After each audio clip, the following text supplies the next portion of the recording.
Welcome in. My name is Blake of Dynasty Savvy YouTube, and today I'm gonna be doing my first solo video. Really excited to dive into this topic. Startup drafts are like the most important part of the foundation of your team, and I don't I think it's really easy to make the correct moves in your startup. Maybe you've done like 20 startups and you're watching this video. Maybe you've done zero. I think either way you can learn something from at least my philosophy. And again, if you're experienced, I'm sure you found out your own strategies what work, and maybe you can combine it with something else you learned here. I'm always open to learning more strategies and talking to other people. I think it's the best way to learn because no one in the end really is like perfect at this game. It's everlasting and evolving. And my draft strategy from last year to this year have changed a lot, right? So yeah, I think there's gonna be a lot of good points here. And again, just a lot of philosophies. I'll try to use some examples of players like maybe like why I might be fading a guy and like targeting another guy, and how that can benefit your team by doing that in the startup. So, yeah, let's jump in here to point number one. So, point number one is that you can't win a startup in or a league in the startup. Okay, let's take a look at probability. Right, I think it's really important to hold. Remember what the probability of certain outcomes of bets and players and bets on your team is, right? And by the way, mostly we're gonna be start talking about like start 10 to 11. Maybe like just like your general lead. Like there's probably like a little tight end premium, 0.5, 0.75, whatever. Super flex is mostly what if I bring up examples of players like that's in my strategy. Like that's what I normally play in, and most people play in. Of course, there are points where you can still use these strategies, of course, but like just adjust them to the format. Which is a good point. Good point to bring up before we get into anything else is like know your league. Look, the best thing to do is like before you do the startup, look at the points of who scored what last year. Look cross positionally and get an idea because like people don't really adjust when you get in those higher tight end premiums. Anyways, let's move on. You can't win the league out of your startup. You would have to draft every outlier, every breakout player from week 14, 17. And we don't even know who that is. A lot of time you're drafting, you don't even need to see the schedule. People get hurt.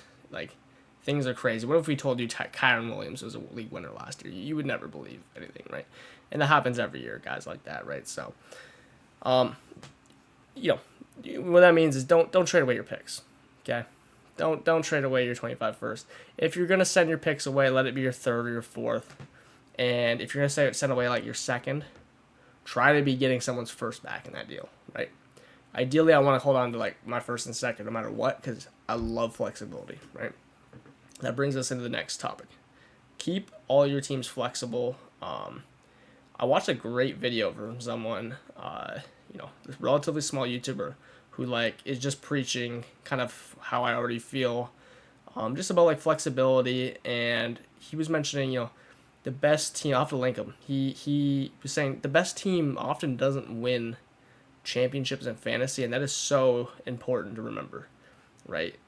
If you make playoffs, like you just have a shot of like, if you have a first round bye, I mean, obviously you're a favorite, but like one win and you're in the championship, right?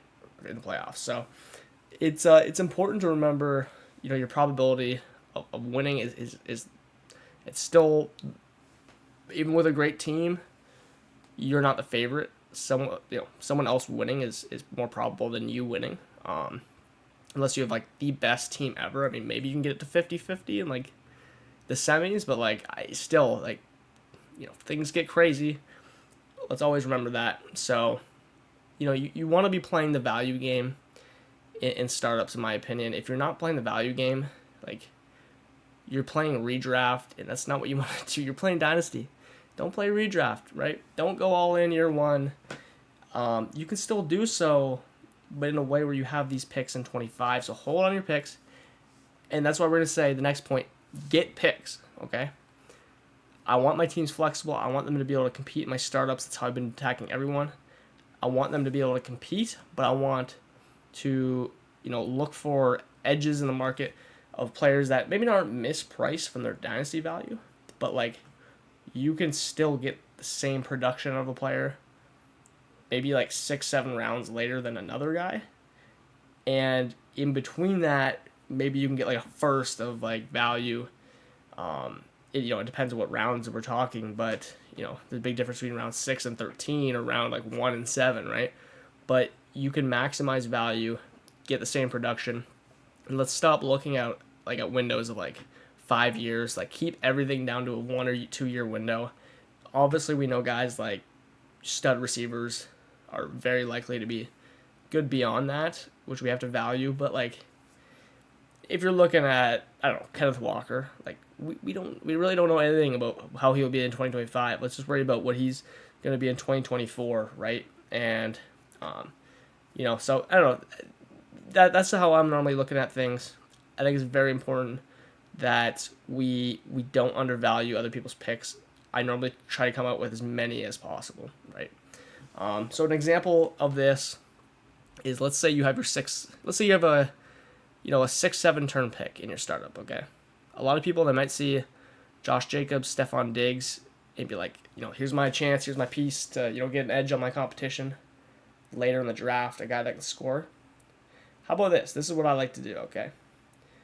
Let's trade that 6, and every league's different, but let's trade that 6-7 turn. I've done this in multiple leagues, and turn that into like a 9th, right? All right, see what someone will give up for that. My goal is I want to get their 9th for like that 6-7 turn pick and a 2nd. You want to start out a little, maybe you can ask for the 2nd and 3rd, or like 2nd and a late startup pick, like 16th round, whatever, 17th round. Just try to accumulate those extra picks. And if we're looking at the difference, right, you move back from the 6 to 9, or whatever, 7 to 9. You get an extra 2nd, okay? Now when you get to 9, try to move that back to 12 or 13. What can you get in rounds 12 and 13 right now, okay? What can you get? Think about it. Immediately comes to mind to me, James Conner, Aaron Jones, guys that are projected to score. I mean, you might like, Trey Brenson, Ty Chandler, but we're looking at a 1 year window here, okay? James Conner's been a league winner for 3 years, okay? Maybe this is the year he's not, but I don't know. I'm a big specific player take guy. James Conner at his price is like a smash to me, okay? There's Aaron Jones, there's like Kamara, all those guys in there that like are dusty. You're only probably gonna get a year from them. If you get more, you're happy. But like, if you look cross positionally in those rounds, anyways, there are not good bets. We're looking at like Jameson Williams. We're looking at like Wicks. And I like Wicks, but like, what are these guys gonna do to your team to help you win? Like, maybe ever in their career, probably nothing, right? I don't know. I'm just not taking JMO and stuff like that, right? Like that was actually probably one of my biggest, learning moments. I used to love like to bet on the Rashad Batemans and stuff, but why bet on a guy that's probably never gonna do anything because he was drafted highly a few years ago? Just take a guy that actually will help your team in those rounds, right? And the way that we can maximize this is, yes, by trading back in certain rounds and opportunities, maximizing our 25 picks, and let's focus on quarterback, receiver, tight end in the first 10 or so rounds, even if we're trading some of those back into double digits. Let's get as many of those skill position players as possible. Pretty much don't draft a running back in the first 10 rounds, in my opinion, right? You will catch me drafting a Breece Hall, like at the 2-3 turn, every once in a while, because he's my RB1, and you can get him as the RB3 a lot of times. That's just like a very specific take to me. It's bets like that where I think people are mispricing a little bit. Like, you can get a little bit of value thing. Like, I think Breece Hall could be the RB1 in 2024. I mean, geez, like off the ACL, being the RB2 and just going absolutely nuclear without Aaron Rodgers. Right? It's something like that where I'm willing to make bets. But, I think this like maybe segues then into how to like be really flexible. Like, don't fall in love with players, right? probably my biggest weakness is Breece Hall, but because like I hate drafting running backs in like the first 10 rounds, and he's like the only one that I will draft. So I hate myself for that, but don't fall in love with players. Always know your rankings, right? Use underdog as like their ADP to know tiers, even if it's like, again, guys like Mike Evans versus Jaden Reed. There's a trade I'll pop up here, right? Mike Evans, it's a decent chance he'll outscore Jaden Reed, right? He's more probable too. And like you can get an extra maybe second, or a guy like Jalen Burton, who I love, on top.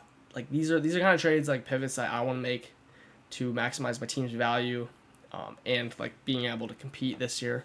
Pivots like that. Talking about all these like trading back and whatever, and try to get cheaper versions of players that can score the same amount of points as another guy in a maybe like 1 to 2 year window, right? The benefit of that is that you get those projected points to be the same, for the near future, but you can extract that value from that down tier or whatever you want to call it by getting maybe 25, 26 picks, just maybe other like younger players that truly do have upside, like a Jalen Burton. To me, he's not gonna be for everyone, but when you can get actual picks, I think the most like everyone thinks so black and white in drafts, right? And there are drafts where like people are like, why are you taking like James Conner in like round 13?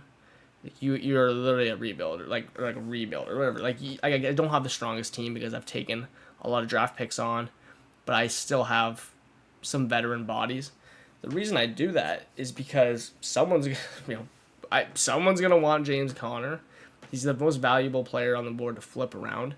Like things like that. Like people think so black and white that like they think because you're rebuilding or whatever, or like probably not going all in on year one, that you can't draft a James Conner or like these veteran running backs, just like because they're generally the cheapest. Like that's the one example I use. Things are not so black and white. Like we know so little before the season happens that you might have a way better team than you think, or a way worse team, right? So if you can have the most 25 picks, whatever, right? If you have a bunch of 25 picks, your team can tell you what you need to do. Do you need to go for the 1-on-1 or the best pick possible, or are you needing to put more assets in to try to get that first round bye and try to win the league, right? Or get in playoffs. So having 25 picks equals flexibility. Flexibility equals really maximizing whatever it is you're trying to do. Okay? So that's how I live by my teams. And I mean, I think it's just really important to have that mindset that, you don't, if in order to compete too, you don't need the best team. You just don't need the best team. Just have a team that can, you can react off of that, especially coming to the startup. Get a team that has players that you can bet on. If some of those bets hit, you might be the championship team with a couple right trades. If not, you could try to get the 1-on-1 and have like an insane team.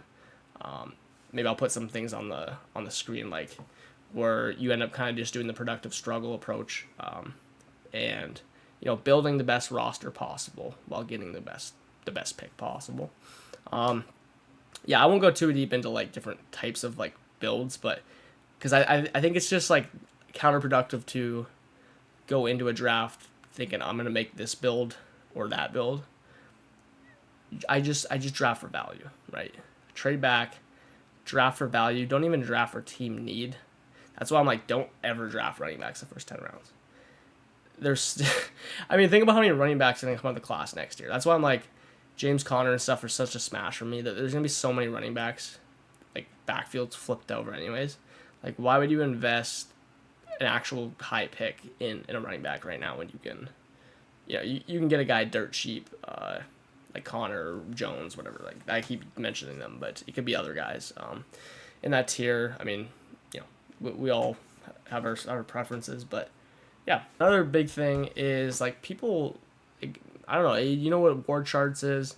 It's very useful for your format. So like Destination Devi, not sponsored obviously, but they're like a great website. I think other people have like war type charts, but basically you can look at it at your league settings, and you can look historically like last year or over the last few years where certain ranges of players like the what's more important, you're like winning like weeks, your quarterback 15 or the wide receiver like 30, you know what I mean? And it's like a chart. It'll show you cross positionally like what matters. So a lot of time when I'm drafting, um, I'm putting in like I'm looking at underdog values, right? I'm looking at the war chart and I'm looking at the remaining board, right? And I want the cheapest guy that's going to be the highest on the war chart or like underdog ADP, right? And yeah, again, like James Conner is like a perfect example of this to me. A running back, you just get him for dirt cheap.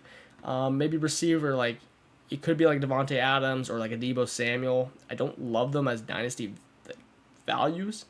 They're guys that if I'm not like for sure not gonna win the league at all or make playoffs, I'm trying to move on from those guys. But like if you're competing, those guys have like huge ceilings. Can really be war difference makers. Like especially a guy like Deebo. I mean, in that Shanahan offense, right? If we want to go into that, but you get what I'm saying. Like Deebo's gonna be more of a difference maker than probably all those like second year receivers like a JSN or something. You can get them cheaper, and like maybe you get like a second on top of like Deebo instead of having JSN. So it's like moves like that, where you get more on top for having a more of a difference maker now. Knowing your tiers cross positionally, a big no for me, but like, I'll be missing out if it's like Will Levis hits kind of thing. I actually hit a couple times on Stroud because he just like fell to 106, but Stroud's a guy like Jane Daniels, like those guys I want to bet on, but the guys I don't want to bet on are the Will Levis, Bryce Young. Not because I don't think they'll be better or increase in value next year, but and they might be actually really safe picks, but the upside of like their practicality in your lineup is like there's not really a scenario where they help you win games or like actually become like top 15 quarterbacks. So to me, they're just kind of like, not roster cloggers, but like value cloggers. I don't know. Like, what would you call that? They're just not really useful to you. So I'm avoiding players like that in my draft. Like, I'm knowing, in the more drafts you do, you'll learn where these pockets are. But I'll avoid that by like picking. You're going to hate this, whoever's listening. Deshaun Watson is probably like the most undervalued quarterback. If you're playing a 4-point quarterback, he's probably the most undervalued quarterback in the entire whatever dynasty market. He's got rushing upside. You can get him like in around like 6 or 7 in startups, like behind like Levis and stuff. It's just crazy. Because he's gonna be a starter until like 2026. So just off the money. And he was actually playing terribly in real life, hurt, and was like on pace to be a top 10 quarterback, which is just hilarious. As bad as and like as gross as it is, but like guys like that, Kirk Cousins, honestly, 4-5 turn Jared Goff and 6-point passing touchdown is like one of the biggest steals. If you get him as your QB2, you're laughing your way to the bank. I got to look at the schedule. If he has home games in week 16 and 17, I got to trade for some more Jared Goff, because you should look at this like home and away splits. This guy is like a maniac at home. It's just insane. But, that's besides the point. I like to get a cheaper QB2 sometimes so I can have that extra flexibility in my lineup. But get like still that like high end QB2 production from guys like Cousins, Goff, and I don't have to like bet on a player to like have an outlier season like Young, Levis. There's whatever the other guys that you can think of in that tier. I just don't like making those bets. So know your pockets. Know what bets you want to make. I don't want to be betting on Jameson Williams. I want to be betting on James Conner. And I want to be drafting receivers earlier, so I don't have to rely on a Jameson Williams. So, yeah, there's obviously a lot of roster concession we could talk about, but just don't invest in running back. That's what I suggest. There's a lot of ways you can go about it. Don't invest in running back heavily. Take a lot of shots late. Maybe get some handcuffs. Probably, I'd say actually right now, here's a good little exercise mentally. People are in love with Trey Benson, and off tape, I didn't love him, but I'm not, just ignore that. I'm not a tape guy, but of why I'm in startups, I'm probably not getting Benson. And it's Condre Miller. I mean, people loved his tape. He was injured in the combine.